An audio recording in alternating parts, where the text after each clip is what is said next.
എപ്പോഴെങ്കിലും നിങ്ങൾ ഹോമിയോപ്പതിക് മരുന്നുകളുടെ പേരുകൾ ശ്രദ്ധിച്ചിട്ടുണ്ടോ? ആർസനിക്, മെർക്കുറി, ഫോസ്ഫറസ്, നക്സ്മോയിക്ക. Sounds dangerous, right? പക്ഷേ ഒരു ചെറിയ ട്വിസ്റ്റ് ഉണ്ട്. ഇത് നിങ്ങൾക്ക് തോന്നുന്നത് പോലെ വിഷമല്ല.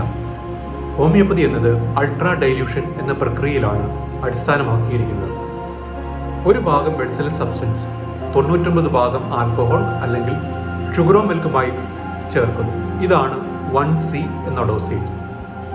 ഒരു ഭാഗം 1Cയും 99 ഭാഗം ആൽക്കഹോൾ അല്ലെങ്കിൽ ഷുഗറോ മിൽക്കുമായി ചേർത്ത് 2Cയും, ഒരു ഭാഗം 2Cയും 99 ഭാഗം ആൽക്കഹോൾ അല്ലെങ്കിൽ ഷുഗറോ മിൽക്കുമായി ചേർത്ത് 3Cയും ഉണ്ടാക്കുന്നു.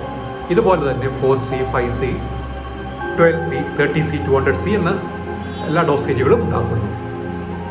1Cയിൽ 1% മെഡിസിനൽ സബ്സ്റ്റൻസും 2Cയിൽ 0.01% മെഡിസിനൽ സബ്സ്റ്റൻസും 3Cയിൽ 0.0001% മെഡിസിനൽ സബ്സ്റ്റൻസും ഉണ്ട്. 30C, 200C ഒക്കെ എത്തുമ്പോഴേക്കും നിങ്ങളുടെ ഇമാജിനേഷനും അപ്പുറവുമായി അത് നേർപ്പിച്ചിരിക്കുന്നു.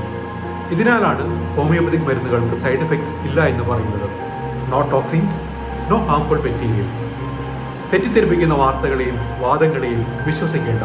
ഹോമിയോപ്പതി ഏറ്റവും സേഫായ ചികിത്സാ രീതിയാണ്.